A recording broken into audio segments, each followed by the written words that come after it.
Thank you, Timothy. Then thank you too for all. I still remember that a few years ago, I still sit same with you in this APEC meeting in many places. Yeah. But this way, again, thank you very much, Mr. Chairman, Mr. Moderator, to his event. And thank you for inviting me to participate in this important event. It is an honor for me to present among OPEC economic leaders and CEO in leading companies in the Asia-Pacific regions. The recent G20 meeting in Antalya, Turkey highlights three important priorities: global recovery and strengthening potentials, enhancing resilience, and reinforcing sustainability. These priorities are very much in line with the theme of APEC this year, which focuses on growth and inclusiveness. APEC and G20 share the same goals: maintaining regional and global stability, promotion of equality and inclusiveness, which mean no one will be left behind in the development process. APEC and G20 can play an important role in maintaining growth in the midst of global uncertainty. The roles need to be maintained in order to give a stimulus to all stakeholders and promote free and fair trade in the region. As a member of G20 and APEC, Indonesia sees the need to strengthening the synergy of policies and both forums to achieve optimal results for the stability of global economy. Excellencies, ladies and gentlemen, for Indonesia, inclusive growth is the keyword to keep our economic engine working. Being the largest economy in Southeast Asia, Indonesia possesses strong and healthy economic fundamentals. 4.7 GDP growth by the end of the year, budget deficits under 2.4%, inflation rate toward 4% with surplus trade balances. Rupiah continues strengthening against US dollar among the strongest compared to other Asian currencies. Indonesia's 1 billion economy is the largest in South Asia. And important thing, more than 60 million Indonesians will join the middle class in next 10 years. But we also face current challenges: slow global market and failing communities. Indonesia, because this export slowing, revenue, of course, income of the people slowing too. That's why our imports going decrease. It's mean because domestic prices in many parts of our community is going down. In the midst of global economic uncertainty, Indonesia continues to promote structural reform through aggressive policies which target to ensure the sustainability of inclusive growth, to promote open economy, to increase competitiveness, and to maintain conducive environment for investment. Excellencies, ladies and gentlemen, a number of policies taken are, among others, to reduce fuel subsidy to finance productive sector and people welfare, to cut 35% of permit to boost competitiveness, to modernize infrastructures, including toll road, port, and electric power, to change the paradigms from consumptive to productive economy, and to improve infrastructure, particularly transportation, energy sector. Recently, Indonesia launched 6 economic stimulus package. The ultimate goal of the policy package are to improve business climate and to promote equal opportunity among business players in the country. This 6 package consists of simplifications and revision of more than 200 regulations, ranging from law to ministerial regulations. The package will have targets including to make business licenses process shorter and faster, to give tax incentive to certain business and industries, to provide affordable loan for small and medium enterprises, to ensure minimum wage certainty to promote a conducive industrialization, to simplify land acquisition procedures, to speed up strategic infrastructure development, and to develop more special economic zones.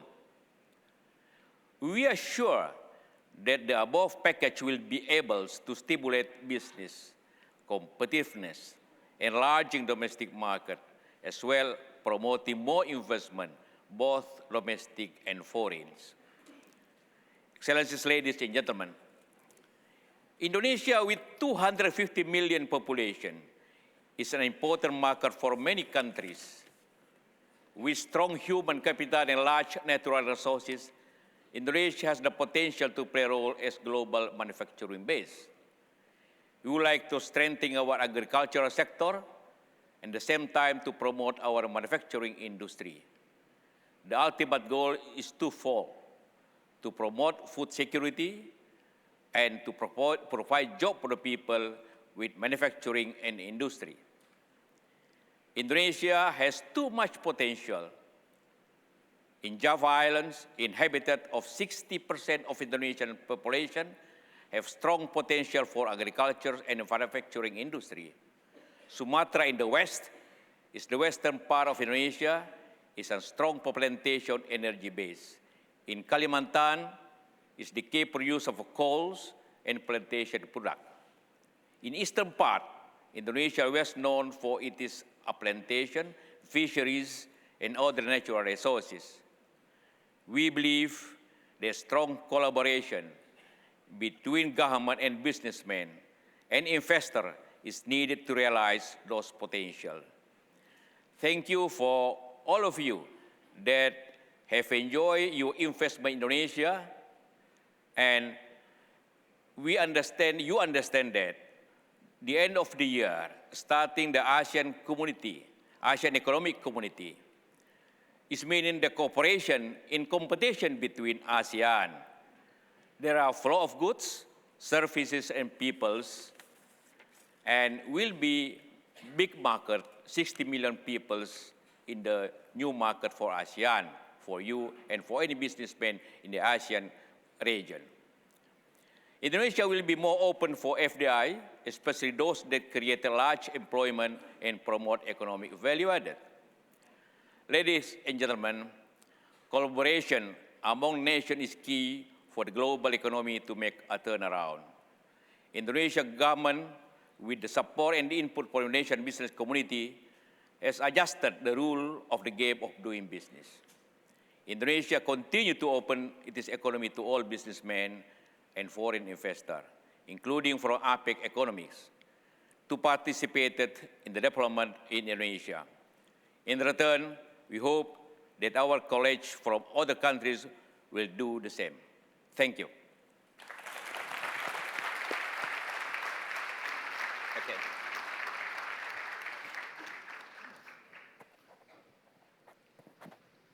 Vice President, thank you for your welcome to businesses to look at Indonesia. And it's very encouraging to hear all the measures that Indonesia has undertaken to open itself up to investment. Now, Indonesia was where the Bogor Goals was launched 21 years ago. When you think of APEC over these 21 years, are you happy with the progress? And Vice President, representing Indonesia at this APEC summit, what are your expectations? APEC is mean cooperation in economics side, in business side, in trade, in investment. What we expected is that the cooperation and how to know each others and to making the trades more growing, because we understand that the Asia Pacifics, there are new power of economy with the good trades and investment will be make fundamentally growing the welfare of peoples with cooperations. We don't want Asia Pacific compare with the other side of the country, like in Africa and Middle East, that we should be have a peacefully and cooperation. But in the other side, we compete each other too. But this is needed, this understanding the cooperation. Thank you very much. It's interesting you mention competition, because one of the challenges of integration is that we have to balance between cooperation and competition. Yeah. So every time we talk about trade, we have to deal with domestic pressures, because not all business people support market opening. How do you manage this in Indonesia? I mean, Indonesia is a big country, big market. How do you manage this tension between cooperation and competition? Everywhere happen because the indicator for growth is job, employment.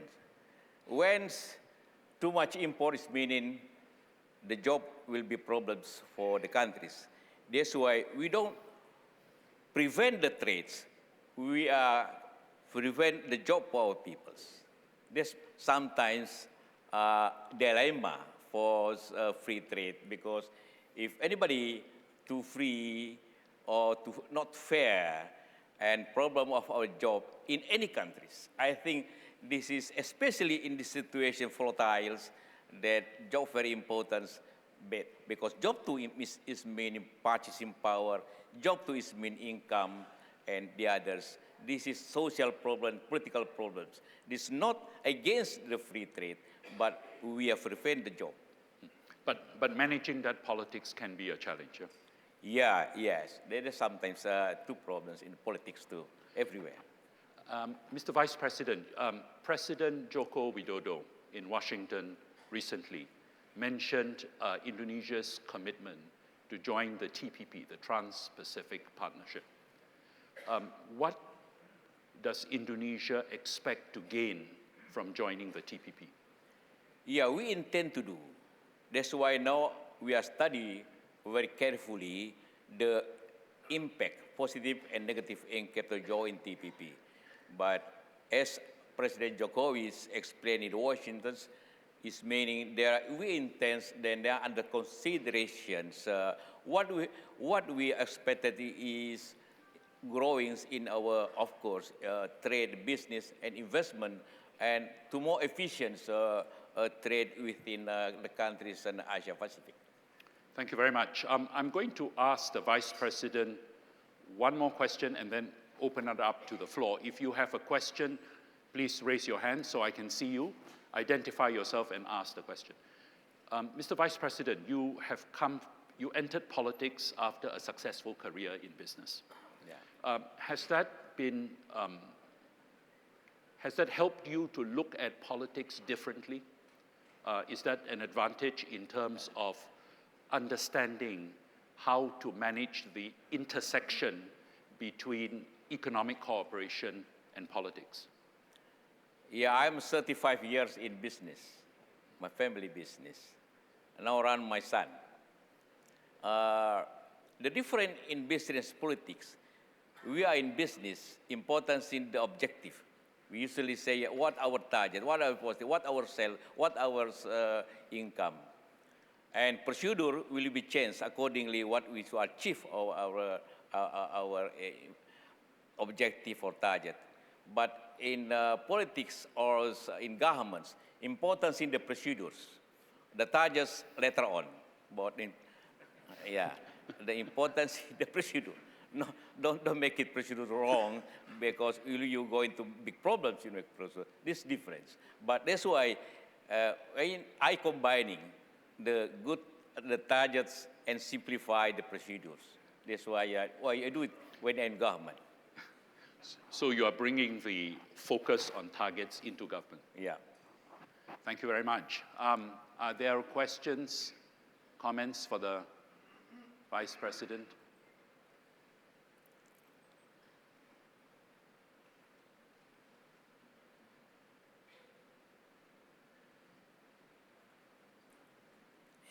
While they're thinking of the question, I have another question. Yeah.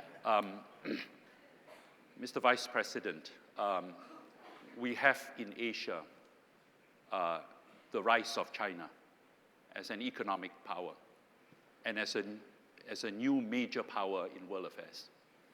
And this has brought many new opportunities to Asia and to the world. But you know, the rise of a new power also brings challenges because the global economy, geopolitics has to adjust to this rising power. How does Indonesia look at the rise of China? Only the country that have a rising economics power can be political power. Because if you will be a political power, you need good, strong military power, and only you can pay your military power with economic power. That's why usually it's both. If you're good, if we are strong in economy, you can be strong in politics. But not this meaning you're strong in politics, you're strong in economy. That's why China? Because they're starting with strong economy and they may influence the politics. This is very usual in this our history. That's why we appreciated that. We hope that China can be stabilized. I understand China as saying, the President Xi Jinping, that China is bigger because trades. That's why any countries that great with trades investment, they will be more stabilized in the regions. Because if not stabilized in politics, the business will be go down. I think they will be established this situation. Thank you very much. Questions? Over there. Over there? Ah, okay. Yes, Gentlemen. again, of course, my name is Henry Lim. I'm the Research Development of Agriculture. I understand that I have two questions. Is Indonesia, are you sufficient in rice? And then the second one is that... can you repeat that first question? Is Indonesia sufficient in rice? Are you importing rice or are you exporting rice? And then the second one is that we are in Indonesia and we are helping the Indonesian government, a quasi-government office called Sanyang Sri, in producing hybrid rice seeds. But unfortunately, our problems if we deal with the government is that every time they change administration, the head of this agency changes. And so there's no consistency.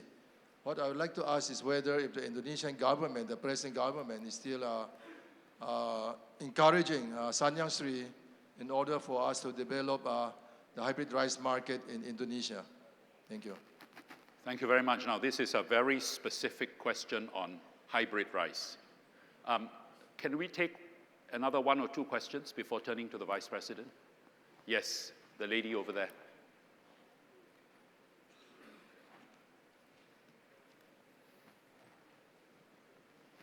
Microphone? Over here. Many years ago, okay, I'm Cora de la Paz Bernardo. Many years ago, Filipino expatriates were working in Indonesia to lead large companies. And one of them is a guy that I married not too long ago. But their observation is there has been considerable improvement in the quality of Indonesian people in business. How have you been sorting out the development of manpower to be able to face all the requirements of businesses that would start investing in Indonesia? Thank you. So, question on human capital. Another quick question before turning to the Vice. Yes, the gentleman over there. Hello, sir. Hello. Yes. Hello, sir. That we in Malaysia face every year is the problem of the haze. Could you give us an insight into the challenges faced by your government and what you're going to do about it to bring about some solution to this haze problem? Thank you. Thank you. So we have a very small question on hybrid rice. We have a very important question on development of human capital. And we have a potentially complicated question on the haze. Mr. Vice Okay, President. thank you. Rice. Indonesia, as I mentioned, that we have 200 million people to feed. And in the meantime, our fatty fields is more minus because you need housing, offices, and many business sites.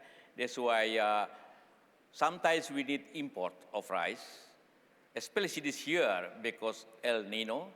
That's why we should import only 1 million ton from Vietnam, maybe there, because we need stability in our stock for problem for El Nino this time. That's why we still import this year. But we hope next year, when this weather's good, I think we need not the imports again. About Shangri-La hybrid, yes, we have a center of rice seeds. We call it Shangri-La. We still improving for hybrid, and we will continue to make it the production is growing accordingly to our populations increasing too. Madam, about manpower, yes, manpower, of course, there are connectivity with education and training.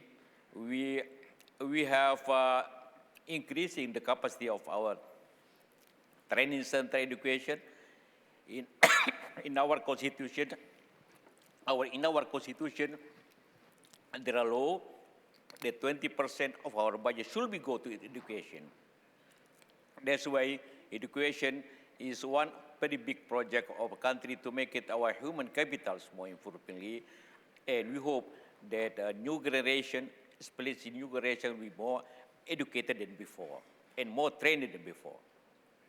That's why, for instance, like big project in Freeport, mining, 98%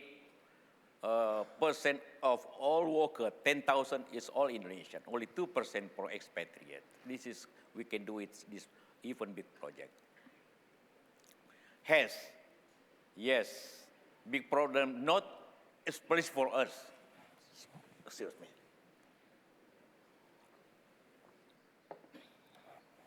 Especially this year when El Nino, long dry season in Indonesia in one part of Asia Pacific, that the forest easily. There are two reasons why. This is a long history. In 15, there are 150 million forests in Indonesia. But when in 1670s, many foreign companies teach our people how to log and how to timber a business and destroy 1 million or 100 million, around 50 million our forests and more dry, the situation in Kalimantan and Sumatra. That's why it happens. And including the peatland problem. That's why camp has. One thing that we cannot control because the wind. I'm so sorry in Malaysia and Singapore to say that we cannot control the wind. We don't want the haze going everywhere, but the wind we can controlling. That's why if we come to others, this happens. Not because our want to make a haze to our neighbor, because the wind do that. As well as I say that 10 months every year, the good weathers going to our neighbor, and of course you enjoy that. We don't say you pay that, but if there's some bad problems, of course this is our problem in the region too. What we have for now, we have this year we have a big project to restore all forests. We need international cooperation because they say tropical forest in Indonesia is the lung of the world. If the whole of the world, let's rehabilitate our lung. Not Indonesia rehabilitate the lung, but the world enjoy that. We are the same. We are the same. make it. That's why we appreciate that. We hope that the Paris Conference for Climate will make a result that we should rehabilitate it and we should pay togetherness to make a good environments in the world. That's why we hope that next year the haze might be still there, but we'll be reducing with big effort in our side. And thank you to the cooperation in the region. They sent plane and many things to support it, but you cannot, we cannot do it a lot if the El Nino like this year happen. Thank you very much. Vice President, Yes. You are going to go into the leaders' meeting Yes. very shortly. Yeah. If there is one thing you would like to see from this APEC summit, what is it? Cooperation, and let's hand by hand join first how to make it this situation, volatiles, weakness of economies, back against, and making our countries is back to develop, more growing, and welfare for the people. Thank you. And if there is one challenge, one big challenge that you see blocking this cooperation or making it more difficult, what would that be? Dialogue, because you cannot solve the problems with power anymore like now on. Dialogue, how to solve dialogue like South China Sea, how we can make it dialogues, and how the cooperation in free trade in between others can be make our advantage for the people too. And Mr. Vice President, here we have the delegates of the APEC CEO Summit, many of them representing very successful, very large companies. Yeah. If you have one message to say to them regarding Indonesia, how would you like them to think about Indonesia? One message. Please come.